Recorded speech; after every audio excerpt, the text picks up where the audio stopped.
Good evening everyone. Today I am going to discuss about the Module 11 Arts and Creative Literacy about the eye-hand coordination. This is the continuation of our report. So, let's start our discussion.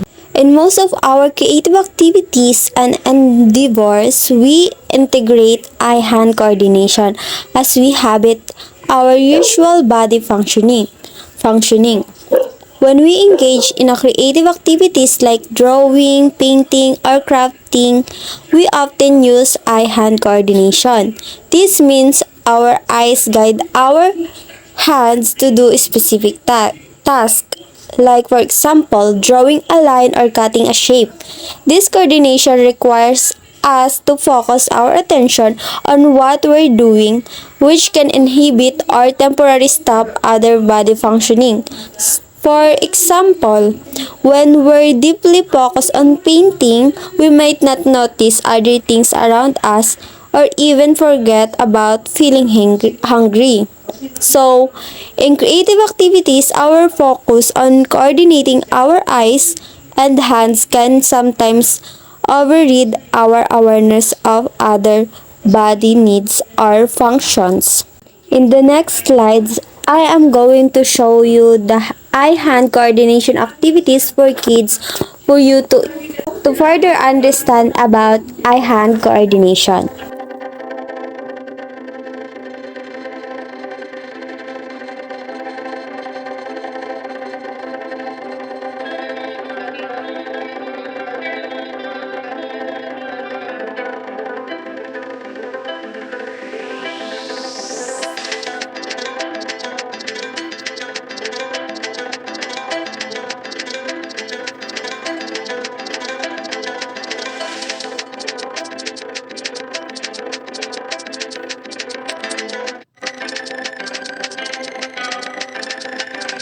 After watching the video, you have now clear picture about the eye-hand coordination. So now, let's learn more about eye-hand coordination. When we say eye-hand coordination, it is also known as hand-eye coordination.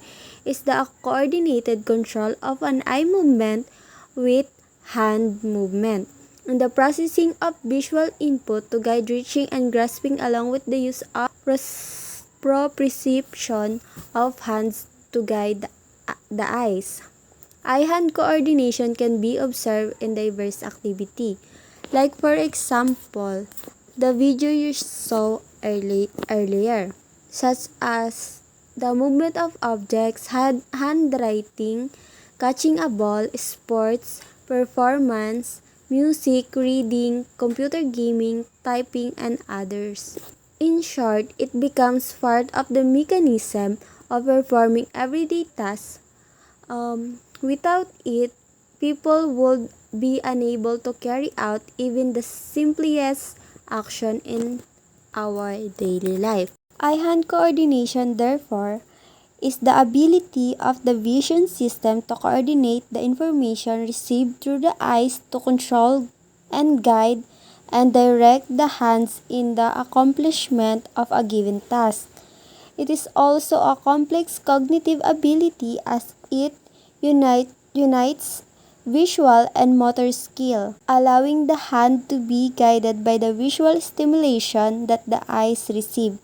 It is the ability to do activities that require simultaneous use of hands and eyes, like an activity that uses the information that eyes perceive. In a simple explanation, eye-hand coordination means our eyes and hands working together to do things. It's like a team where our eyes see something and our brain tells our hand what to do with it.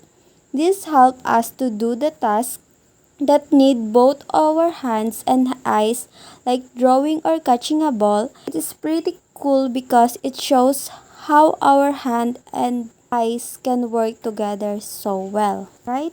We use our eyes to direct attention to a stimulus and help the brain understand where the body is located in a space. Reciprocally, we use our hands to simultaneously carry out a determined task based on the visual information that our ears receive.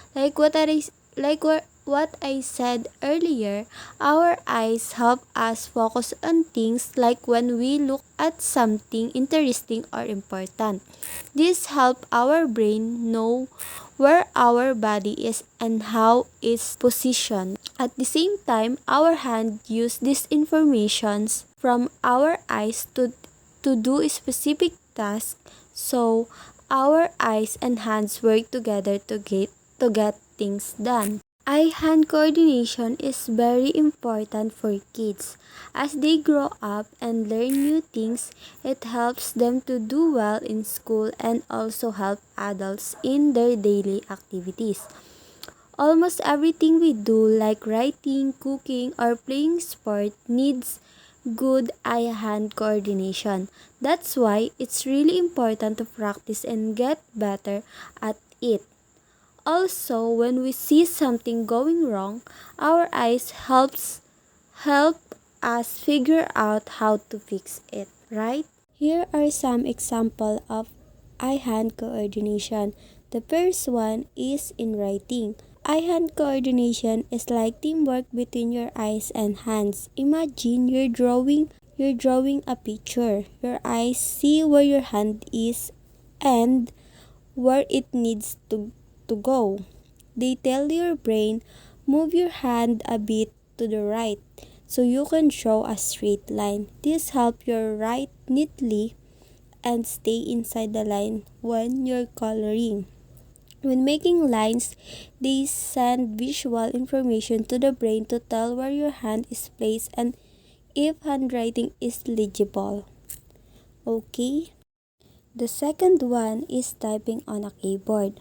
Although the types of movement are different, but visual information is used to tell the brain how to guide the hand or if a mistake need to be corrected. The third one is when driving. It is uses visual information to move the hands on the wheel, keeping on the car in the middle of the land and avoiding the accident. The last one is in sport. In any types of sport, the eyes usually coordinate with the movement of some parts of body called motor coordination. Depending on the sport, either hand-eye coordination, like for example, basketball, tennis, football, etc., or foot-eye coordination like soccer, track, and so on, will be more dominant. Problems and disorder related to poor eye-hand coordination. Hand-eye coordination can also work poorly even if the person's eyes and vision are not affected. And if their motor control skill work properly, it is possible for someone with a affect vision to have hand-eye coordination problems that will only manifest when they use both the visual and motor system together. Any alteration to the visual or motor system can significantly affect hand-eye coordination, like visual or muscular problems, such as strabismus or crosses eyes, amblyopia, muscle hypotonia, balance problem, or cross laterality, brain damage to the motor areas or perceptive areas may also causes eye-hand coordination problems. Poor hand-eye coordination can affect activities that may lead to development disorder, learning disorder related to reading, writing, and playing sports. In academics, making mistake when they take notes, poor handwriting, poor attention, professional errors in typing or assembling objects, and the problems with daily activities. And now, let's proceed to the causes of poor eye-hand coordination. The first one is vision impairment. It is a loss of vision that makes it hard or impossible to perform daily tasks without specialized adaptation caused by loss of visual acuity in which the eye does not see object as clearly as usual. The second one is movement disorders. These are characterized by impaired body movement caused by variety of causes such as ataxia, which is characterized by lack of coordination while performing voluntary movements, and hypertonia, a condition marked by abnormal increases in muscle tension and a reduced ability of a muscle to strain. So that's all for today. Thank you for listening. Bye.